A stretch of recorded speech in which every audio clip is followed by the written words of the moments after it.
என்னோட கதையை கேளுங்க.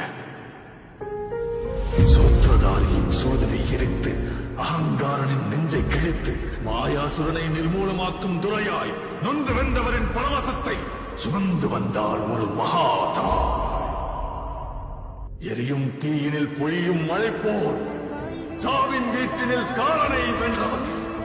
ஆணவத்திற்கு எதிராய் கிளர்ச்சி ரூபத்தில் லங்கேஸ்வரனுக்கு எதிராய் வெள்ளேந்தி நின்றார். இருக்கிற சிங்கம் வீரனொருவனின் கதை, இதீனை வென்ற வீரனொருவனின் கதை. வேட்டைக்காரரை வேட்டையாட ரணவே